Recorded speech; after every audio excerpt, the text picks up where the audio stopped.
So why am I still up here, right? I actually have a job to do, an important one.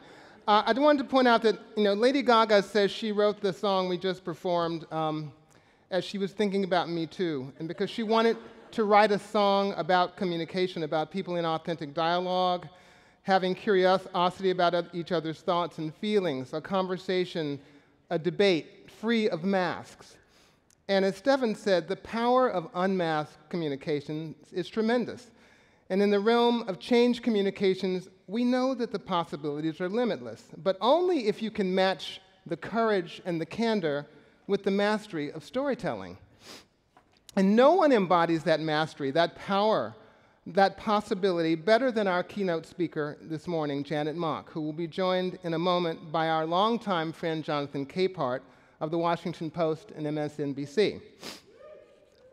Assigned male gender at birth and knowing she was not the person she was perceived by others to be, Janet Mock found the will, the courage, and the skill to communicate to her family, her community, and the world who it is that she is.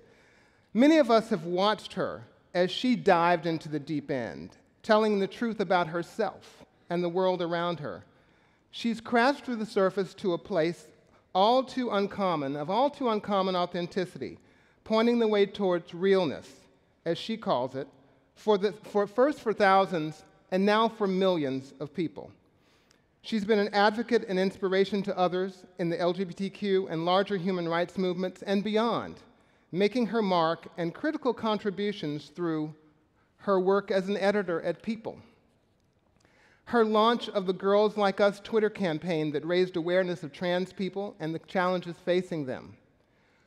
2 best-selling memoirs about her journey as a trans woman. Her writing, direction, and otherwise collaboration on Ryan Murphy's Pose, The Politician, and Hollywood. Her Golden Globe and Emmy nominations. Her Peabody and AFI Awards. Her starring role in a fashion campaign for Valentino.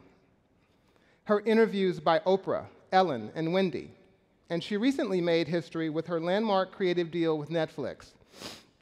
We don't have time for me to enumerate all the honors that she has received, but I do want to point out that Janet defies categorization. She's an author, a journalist, a producer, director, model, advocate. But if you don't know her yet, you'll see in a moment that she's much more than the sum of the parts. I'm lucky to know Janet as a board member of the Arcus Foundation, where I lead communications, and where she's been tremendously helpful to us while we work toward a world where people are free to self-define and share who they are, knowing that they will be recognized by others as part of nature, and make the critical connection between social justice and environmental justice. Let me leave you with this quote from Melissa Harris Perry, who commented on Janet's autobiography by saying, "Janet does what only great writers of autobiography accomplish. She tells the story of self, which turns out to be a reflection of all humanity." We couldn't be more fortunate to have this opportunity to welcome Janet into the network's living room. No doubt we're in for something transformational, since Janet's life and work so far amount to nothing less than a sermon. So let's go to church.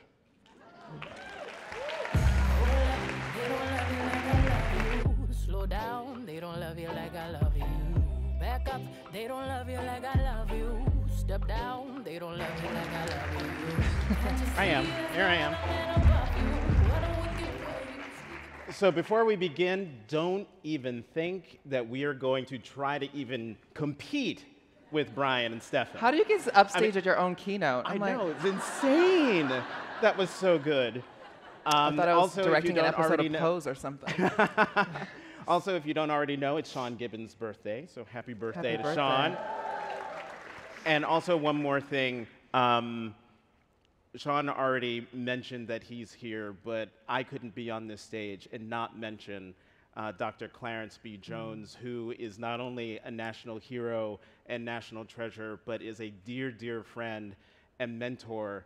I'd met him a long time ago, and we reunited at the White House in the good old days of the Obama administration, and we hadn't seen each other in a while. He comes up to me and he says, "I don't know if you remember me," but I was like, "Child, please, I remember you." Of course I do. So Dr. Jones, it's so wonderful to see you. Janet, welcome to Austin. I know, it's my first time here. And Yeah. well, did you get a chance to see anything? No, you know how this is. Yeah, I do. All right. Well, let's dive right on into this. You've written, as was mentioned in your introduction, 2 best-selling books. The first one was Redefining Realness in 2014, and the second was Surpassing Certainty in 2017. You've been telling your story. That first book, you were in your 20s, right? Different aspects of your story. What are you trying to achieve by taking us on your journey with you? I guess it's kind of hard because it's like thinking, I know it was only like 5 years ago when my first book came out, but the landscape was so different. It was a pre-pose world, it was a pre-transparent world. It was long before, everyone was kind of even, I think, talking about the T in LGBT. And so for me, at that time period in 2011, when I first decided to start telling my story, there was a lot of, like, a rash of kind of, LGBT youth suicides and bullying. Like, I was working at People magazine at the time, and I remember we had a cover story on Tyler Clementi, the Rutgers student who committed suicide after kind of being bullied by a roommate. And I remember there's the It Gets Better campaign and all these communications that were going out into the world, speaking directly from, queer adults speaking to young people. And there was kind of a gap in representation from people of color, speaking to, queer youth of color, from trans people speaking to other trans youth. And so for me, I felt as if, I was like, I wonder when they're gonna kind of tell a story about, possibly a young person who's someone relatively young actually talking to another young person. And at that time I was 25, I think, 25, 26. And I was kind of waiting for her. And I was like, bitch, you need to do it. And so, Was it hard convincing publishers to publish your Yes. story? And I got laughable amount of money for my first book. It is like laughable. So I'm glad now because I get all of my residual checks. But yeah, it's different. But I'm just trying to understand the process. Did you write what you wanted to write and then try to sell it? Or did someone approach you and say, hey, Janet, you need to be the person to write this book, and that's what jump-started it for you? Well, in 2011, I decided to tell my story in a magazine article. And I had already been at work on my memoir, my first one, and so I was hoping to use that piece to then entice an agent, a literary agent, which I didn't have at the time, and to then have that person become, the one that would go out into the world. And it took us a full year for me to even get a book deal. Thank God for Sarah Branham, who is my editor at Atria, and she just was like this bleeding heart from Waco, Texas. And she was just like, I just love your story, and I feel like the world needs to hear it. And so what was great was that I found a great home for it. So that year was worthy, but in order to get, publishers, number one, there was no book like it before. I think at that point who was the biggest prominent figure in trans culture would be Chaz Bono.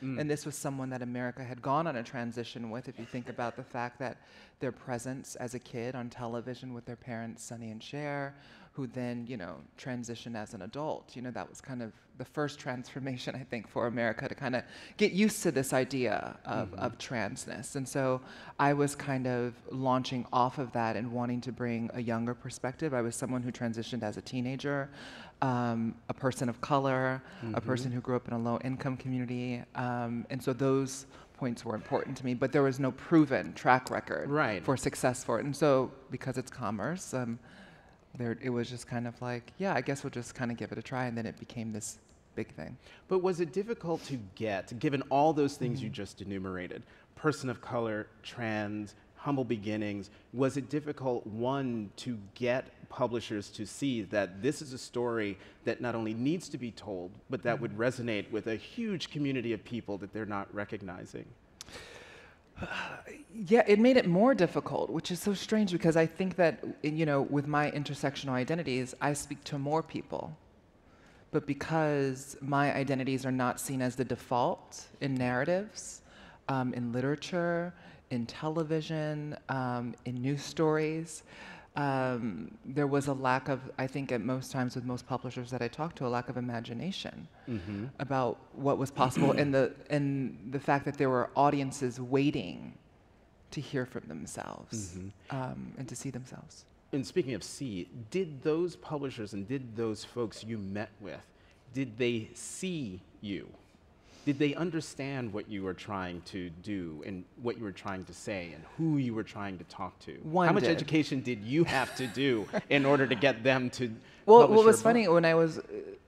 when I first wrote the first draft for Redefining Realness, that book is so interesting because on one hand, there is my personal story, but then my personal story and me as the author, I had to kind of take it from a journalistic standpoint and have to kind of explain. There was a lot of 101, a lot of definitions, a lot of broadening the scope beyond my story. So if I talked about my own experience with transitioning, medical transitioning as a 15, 16-year-old, I had to then bring in the history of how trans people have been medicalized and what that looks like and people's access and healthcare and all this stuff. And so that was all my editors doing. So the one person that I did meet who got it, she also understood that the landscape, that there needed to be context in this book, even though it was a deeply personal story. And so that was her recognizing her own lack of information, lack of knowledge. She knew that she was filled in the heart to want to know more about me and my story, but at the same time, she knew that we needed to use my story in order to educate people. And that was something I was very resistant about. Well, I was initially. just about to ask you, does it get annoying? Was it annoying to you to have to educate people? Yeah, so that came in the second draft.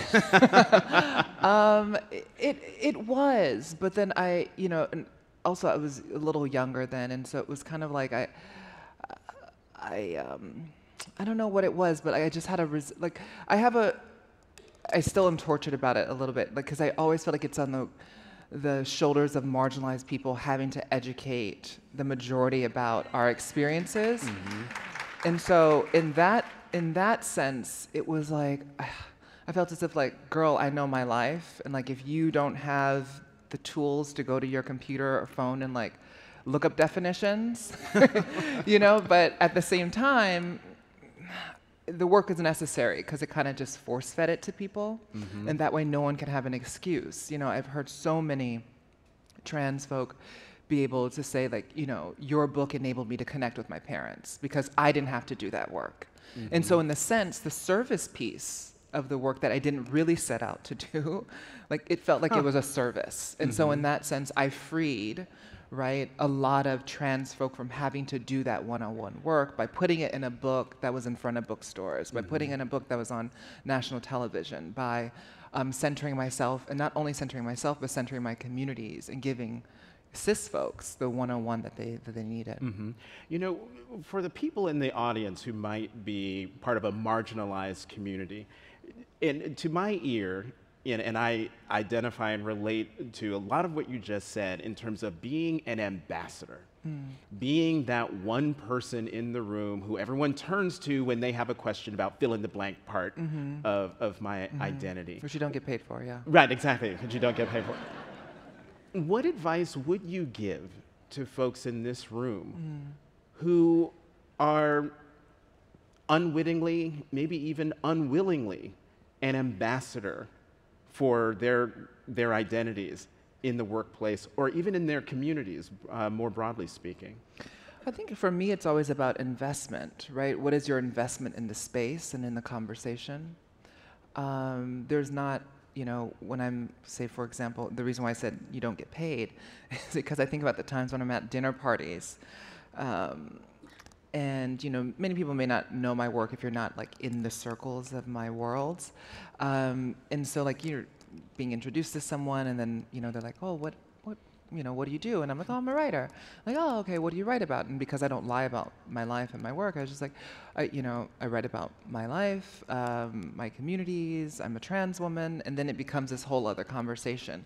And then that's the point in which I feel like mostly every other trans person who's not known and who can't really, you know, be shielded by, you know, privacy and a safe space. And so even going to these spaces that I think are safe, you know, with these liberal people, there's still these strange questions that are asked of trans people that I'm brought right back again, you know, you're just like, oh my God, what was, you know, like strange things like, what was your name before? Or, you know, what have, you know, when did you know? And just all of these things where you're just like, girl, I'm just trying to, you know, have some steak, right? I'm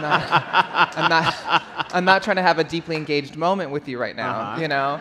And so, like, to me, so going back to your question, it's what is your investment in the space and in the conversation? And so for me, I'll just, you know, sometimes I'll just pivot and I'll say, you know, here are some resources. Maybe, you know, if you want to go deeper into your knowledge and knowing.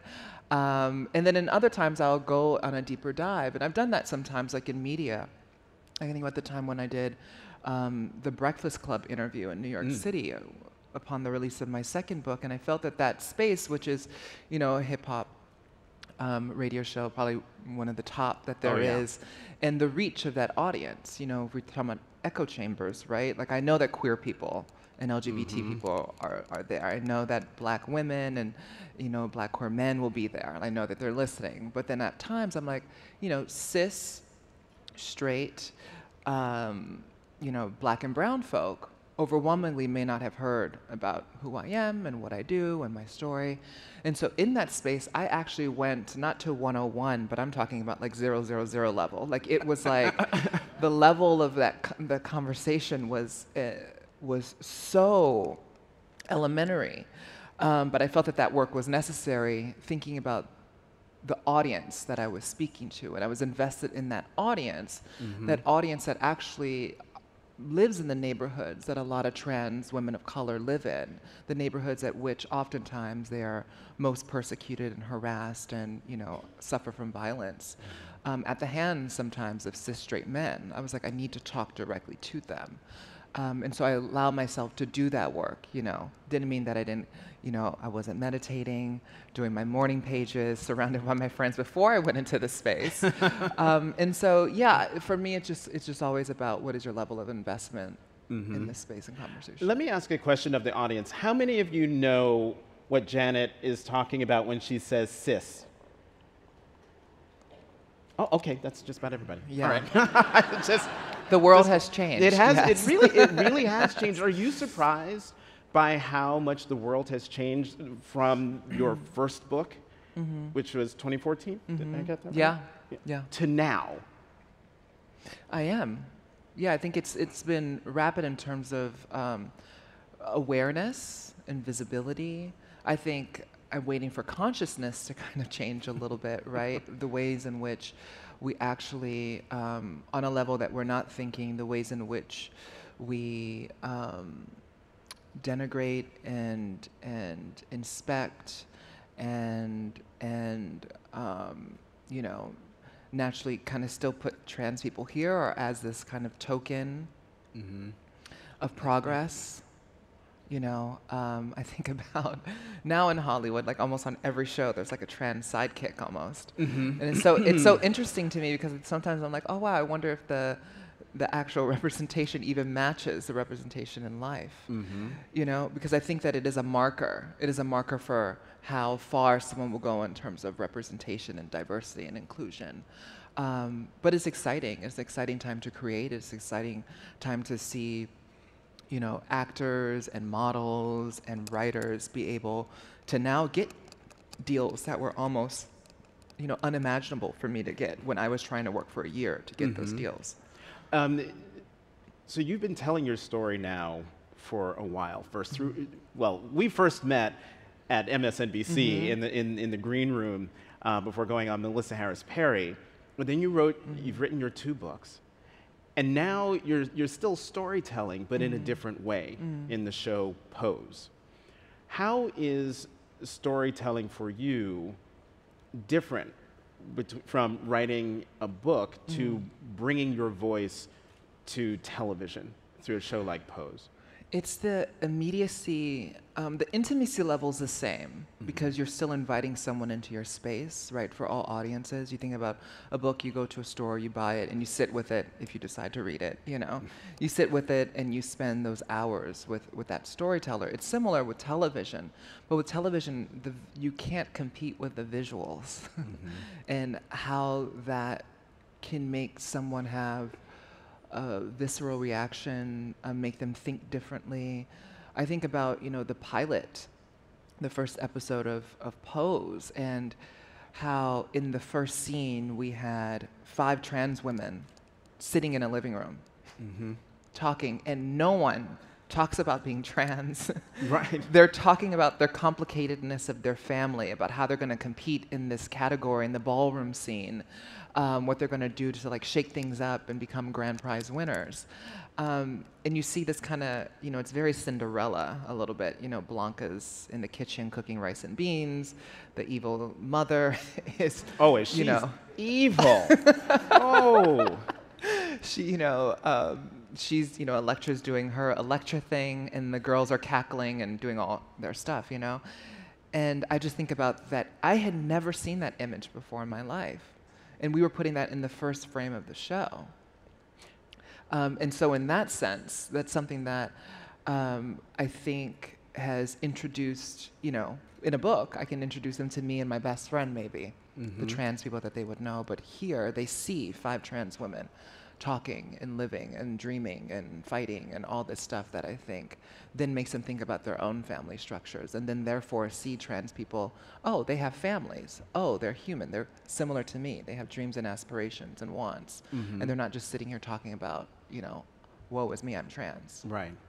In that same first episode, there's this actually very powerful scene. There's so many powerful scenes in that first episode, but the one where, and I'm blanking on the character's name, but he wants to be a dancer. Damon. Damon. And, you know, Mother Evangelista finds out that Damon has not submitted his application to dance school, and she drags him there, and she gives him this talk. First, she goes in there, makes them give him an audition, but then she basically says to him, you have a voice, and you have a talent that you're dying to share. Here's your opportunity to do that, break out of your shell to do it. And in the end, I'm going to spoil it, he gets in. But after you watch him perform in front of these folks in this very emotional, raw performance. And I bring that up because I'm just wondering, this is all about sharing your truth. That scene, our conversation now, and I'm just wondering what advice you would give to those who want to create the space for different voices to be heard, or create the space to give those who want to tell their story the comfort that they are in, that it is okay, that it is safe for them to share their true selves, to speak their truth, to be true. Well, I think it's an acknowledgement that even when we say that there's, you know, safe spaces, that they're still imperfect spaces because they're filled with people, right? And so people are complicated, and they're going to come with their biases and not quite knowing how to really talk or receive people and whatever truths that they share. And so I think an acknowledgement of that makes it a more real space. And then that's when you have to call on the courage of each individual to do that for themselves, but also being acknowledging the risks that come with speaking up. You know, when I first decided to step forward in 2011, I was aware that I could have lost my job, or at least I was paranoid that I would lose my job, and if I didn't lose my job, probably ghettoized in some way and not really truly, you know, be supported in order to move up, you know, the ladder at People. My dream at the time was to be the next Carrie Bradshaw, so I wanted, you know, to be like an editor-in-chief of a magazine. That was my first dream. I think you've surpassed Carrie Bradshaw.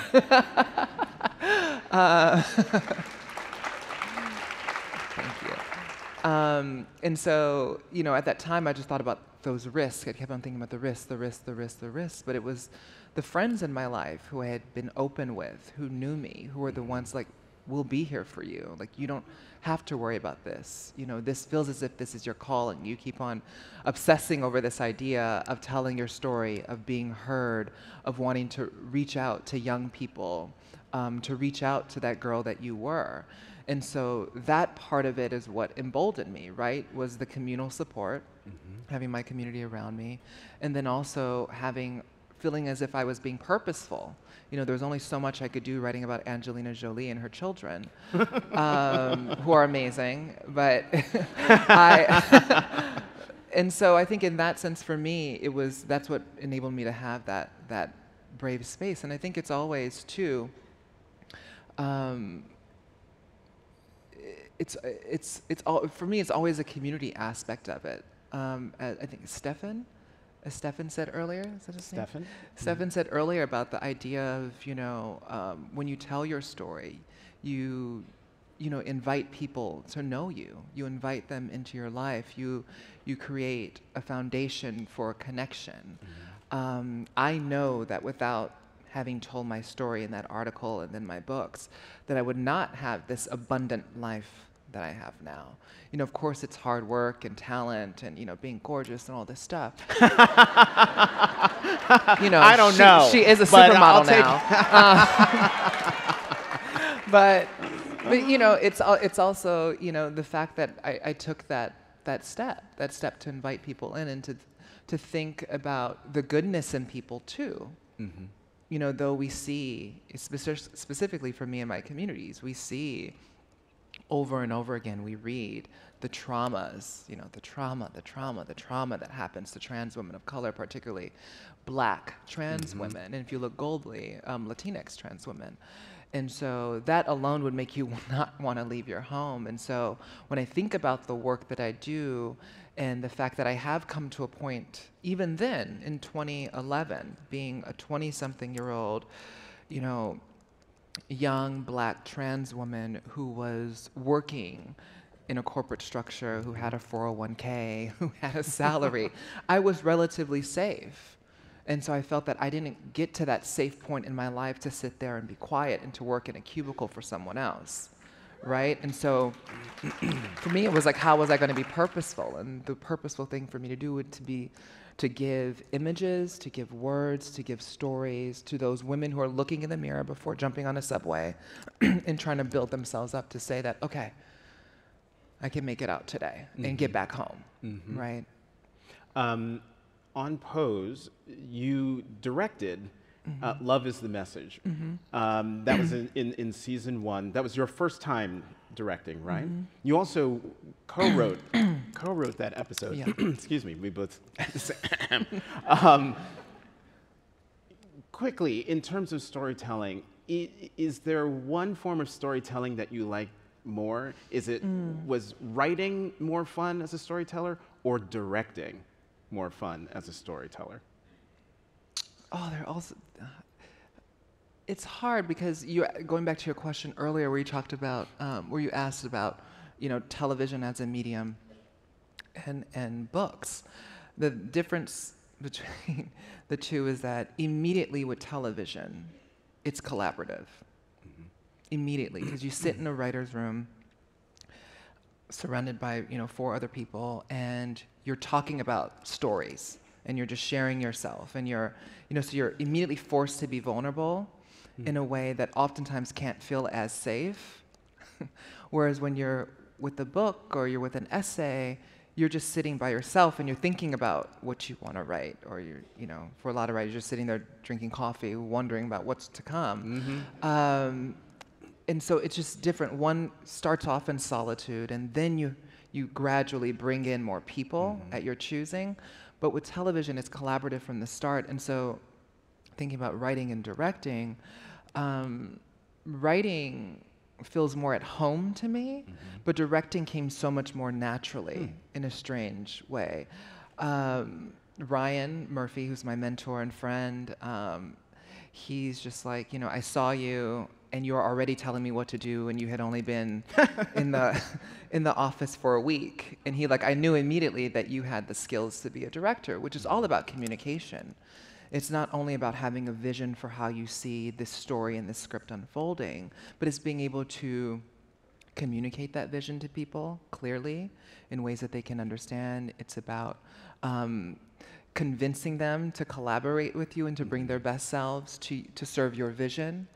And so I think about just the conversations, you know, I just directed the finale of season 2 of Pose, and I thought about those costume pieces that we had. We had, spoiler, we had some of our men on the show dress in drag to watch Butch Queen first time up in drags. That's the category. And, you know, they had a week to design these costumes for 6 men.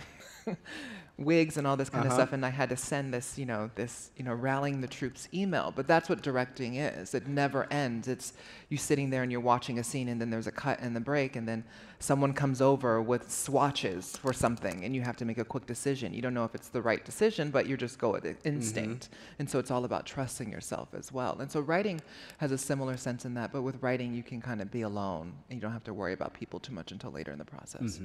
I want to go back to something that you said earlier, and that was when it comes to talking about the trans community, it's always focused on trauma. And I want to move away from the trauma and focus on you in that. So now you have Pose, you've written books, you wrote for Pose, now you're directing for Pose, you now have this amazing deal with Amazon? Netflix? I'm sorry. I have Amazon on the brain, Washington Post. They don't notice, but you know what I mean. But with Netflix, how? When just a few years ago, the T was silent in LGBTQ, and now there's a black trans woman who has a deal with Netflix, and you're the first trans person to get this kind of deal. How hard was it to convince them to sign you, to make you a content producer? Strangely, it wasn't hard at all, because by that point I had a body of work that they could look at. I had written 4 episodes of the first season of Pose. I had gone out and stumped for this show when no one was watching it because all of our actors were relatively unknown, except for maybe Billy Porter. Maybe some people, if you knew Broadway, you kind of knew who he was, but you weren't really engaged in that sense. And so I did a lot of work on that first season of Pose. But it's also having a mentor, and I think that that's the power of having community. Again, Ryan went in and was like, Janet's special, she's important to the culture, and you guys should be in business with her. It was between them and another network. And they just all, honestly, they all went off of my directing on episode 6. They were just like, this is a voice and a talent that we want to be invested in. But in terms of the progress, it's the movement. I think it's all of those different voices who pushed visibility. I think about Laverne Cox's prominence in Hollywood with Orange is the New Black. That working in tandem that then created a level playing field, or an opportunity for Ryan to then realize, authentic casting, actually getting people from the community to do this work, to play these characters. That's probably something that I should be doing. It worked on that show. And so it's these little building blocks that I think led to this sense of like, we should probably Pose is successful because they have been authentic. They've hired authentic storytellers from the community to tell their own stories. And so we think that there are more stories there. And I think that that's what Netflix. We're going to go to Q&A with the audience. I think we have mics. Yeah, we do. We have mics. But I do want to point out 2 things. When you said episode 6 of Pose, that's episode 6 of season 1. That's Love is the Message, Love is the Message, right? yeah. And then you can't mention Billy Porter without mentioning the fact that he just won the Emmy. He did. For lead actor in a drama series, and that was historic because he's the first openly gay black man to win in that category, and for that show, for Pose. And if you haven't seen Pose yet, watch Pose. Because it is terrific, and he is terrific. How are we going to do? I see 1 mic runner. I see. Okay, 2 mic runners, and just raise your hand. And all right, there's 1. There are 2 here in the center. The man here to my right in the second row, and the who's the other person on the other side who just raised? And then, well, when he's done, you get it. Go. And questions, short questions, and no speeches. Yes. Hi, my name is Lincoln, and I work for an org called Advocates for Youth, and we focus on young people's sexual and reproductive health and rights. And I think one of our kind of communications challenges, especially with our network of youth activists, is making sure that young people aren't just used as trauma porn, and that reporters and people, as we're positioning young people to speak with them, they're not just looking for their lived experiences, and also understand they have expertise born out of those lived experiences. So I guess my question for you is, you're a brilliant strategist, so kind of, do you have any advice for positioning people to make sure that you're not just getting that trauma porn, and that you're actually being able to have these conversations that lead to policy change, and have these interviews and media work that lead to real change? Great question. Yeah, great question. I think it, talking about what these young people do, right, with their lives and how they change their communities or their schools. I think focusing on, results of what they do is great. I think sometimes it is hard, because even with the work that I do, I can't just talk about the results of things without talking about the human story and struggle. I think that just naturally what connects people to, sorry, my pearls, that connects people to, sounds a little brutal, but to care, to want to care, right? And so I think that if you can, at least for them in terms of the media training, if you can get the young people to learn ways to soundbite their stories that then allow them to pivot them in a way that feels more empowering to talk about what they're doing and how their personal lived experiences has informed the work that they're doing, right? And I think also then prepping these journalists too, to be like, this is a young person who is not relatively far from what they've experienced, right? They've just experienced it, and so I wouldn't push too much in terms of the details, but maybe you can come to us and then we can, give you some background, blah, blah, blah, if that helps. Thank you. Question here. Hi, good morning. My name is Carol Robarson. I'm with the Online News Association. And you talked a bit about the importance of mentorship and community. Could you say more advice on how to go about finding mentors? Thank you. For me, one-line emails are the best thing in the world. They make me feel useful as someone who is very busy. And so in terms of connecting to people, that's something that I've used in my own toolbox to communicate with very busy people. I remember one that, like Ava DuVernay. We connected on Twitter, and I sent her a one-line quick message of, do you know any great, entertainment attorneys that you trust and that you'd give your life to? And she sent me 2 names, and even then went on and then introduced us in an email, right? That builds a connection. I think that we sometimes get too caught up on the label and the identity of what a mentor-mentee relationship can be. Again, I think it goes back to action. How can you use this network of all these great people who are very busy to help you do 1 or 2 tasks? It makes them feel very purposeful. They feel as if they've done something and accomplished something, especially for high-achieving people. But then also it doesn't really require them to spend a lot of time, like asking me out for coffee or lunch. It's a lot of pressure. I have to think about the ways in which I'm going to reject you. When instead, if you would just ask me what you wanted, then I can figure out a way to actually do that. And if you can be very specific on that. So I think, trash the idea of wanting like a mentor and bestie, and think about how these great people in your life, and this network of people can help advance the things that you do. You should clip that answer and send it around, because that was like the truest thing when it comes to the mentor-mentee relationship. Question there. Hi, Janet. My name is Mike Carter-Kenyon. I'm with Spitfire Strategies in DC. My husband and I are huge fans of Pose. Hi. I didn't realize that was you. Go on, sorry. I have 2 quick questions. Could you talk a little bit about the transition away from the first season with the white cisgender straight characters to the focus more on the houses and the trans stories? And also, can you pull back the curtain a bit on the monologue this past season at the beach, the Culotte and Barbie monologue? My husband can repeat it verbatim. We love that scene. Oh, wow. Oh my God. It's like Siskel and Ebert up here. So, you got an answer? Well, again, this is the way in which we were able, Ryan's used to having huge hits, right? And he's a genius at this, at centering kind of niche communities, and then in a team of misfits, and then enabling the wider audience in the world to love them and care about them and root for them, right? And to see them as family. He did it with Glee. He did it with two bizarre plastic surgeons on Nip Tuck. He has a way of the way his mind works, but I think he also knew, because our entire cast was unknowns. We cast from the community 5 trans women of color.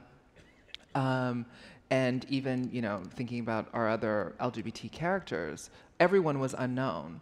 And so he is the king of casting, and so he was like, we need some stars.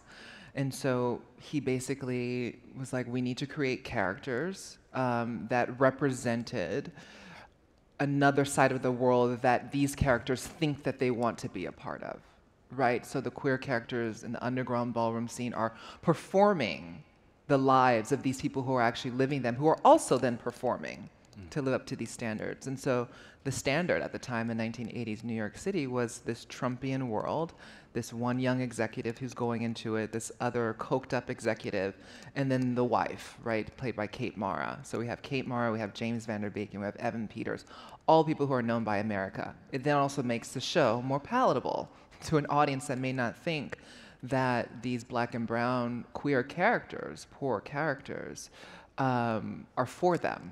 And so by utilizing that talent and their visibility and their name recognition, we were able to draw in a wider audience. Season 1 was very successful, and Ryan said, I don't think we need those characters anymore. And so, because the story was never about them, it was always Evan Peters' character in relationship to India Moore's character. And your second question about, it's Ryan. That monologue is all Ryan. He was just like, I want you to write all of the things that you wished you would have had and that you'd be saying to a basic bitch. And I was like, okay. So then I just wrote, yeah. So that's where it came from. And what's so great about writing for these characters and not writing from a space of autobiography or the self is that I can say, I can be more honest and more truthful because I can put it in Electra's mouth, or I can put it in India's mouth, or I can put it in MJ's mouth. Question here. And are there any other questions over here? Okay, I see you. Go ahead. Hi, my name is Piper Steggy Nelson, and I'm with SAFE here in Austin. We work to stop abuse for everyone. I thank you for your words around being representative, or being a representative for different groups, and talking about how much investment you have, and in terms of how much you give back.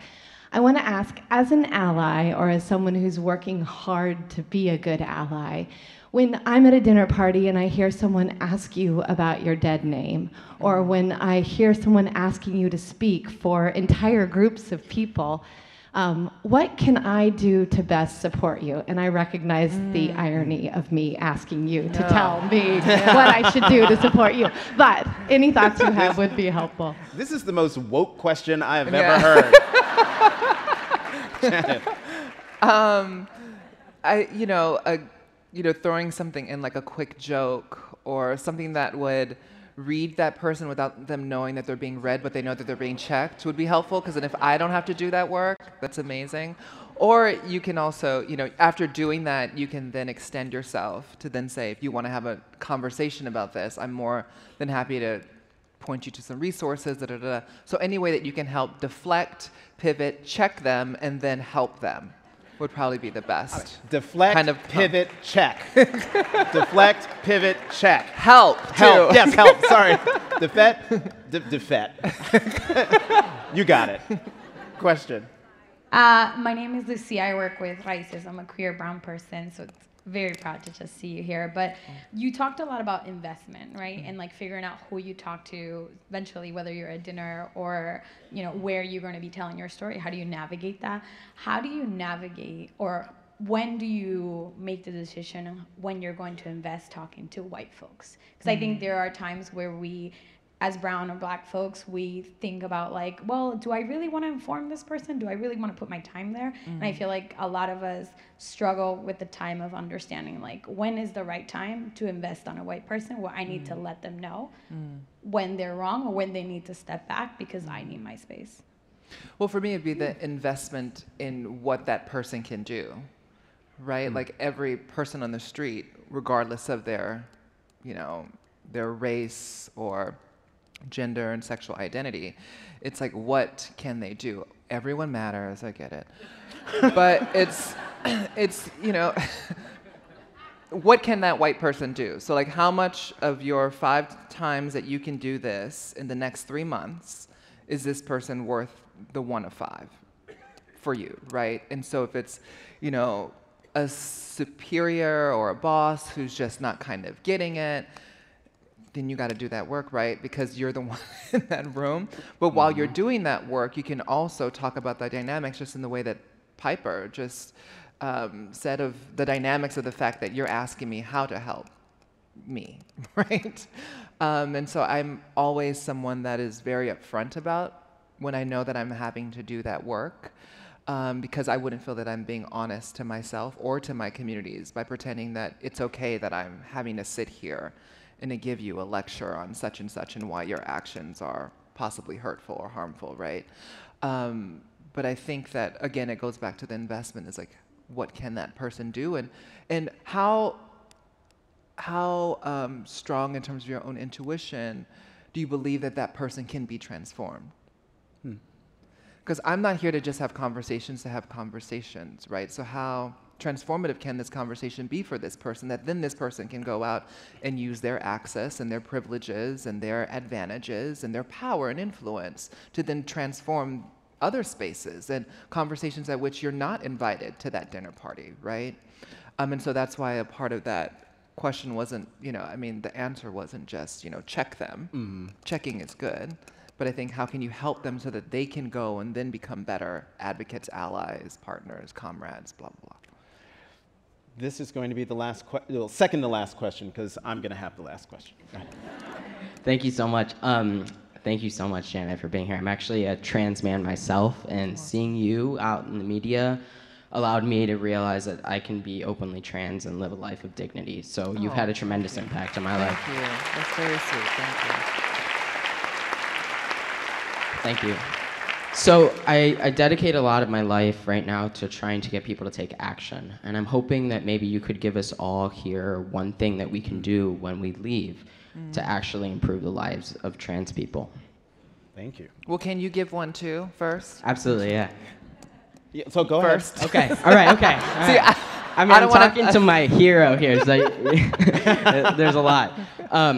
Yeah, one thing I really focus on is going to your workplace and making sure that you have inclusive policies. People don't realize that trans people's lives can be transformed if they're employed and they can stay employed. And so many of our employers actually don't have equitable policies, and that doesn't allow us to stay employed, which dramatically affects our lives. So that's the one that I have for all of you, to actually go in and look at the policies and make sure that people have health insurance, to make sure that trans people are actually being treated with dignity.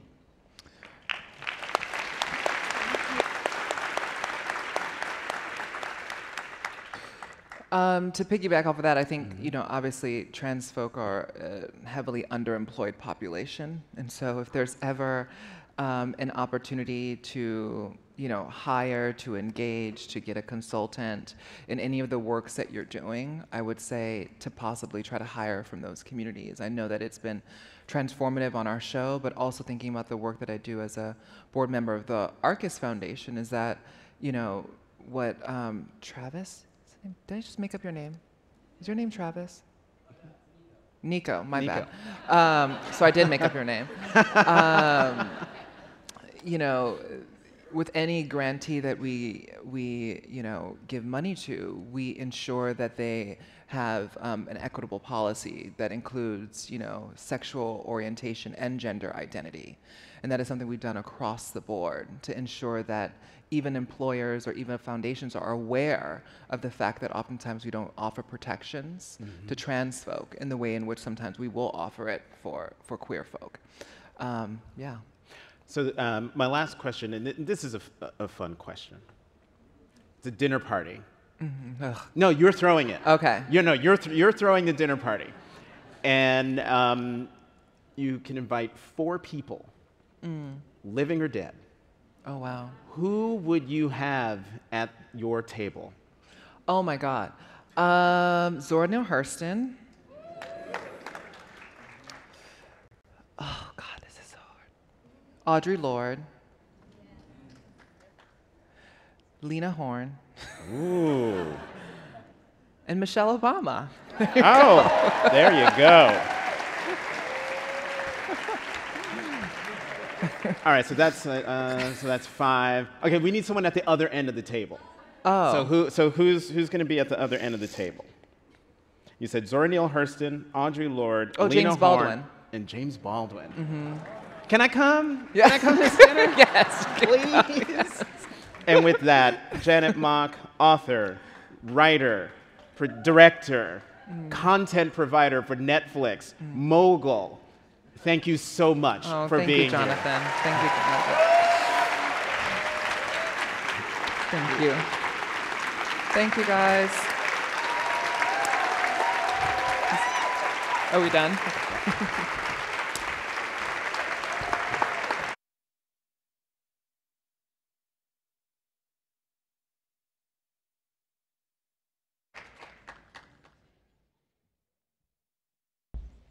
Make this brief. All right, let's go talk to each other. See you soon.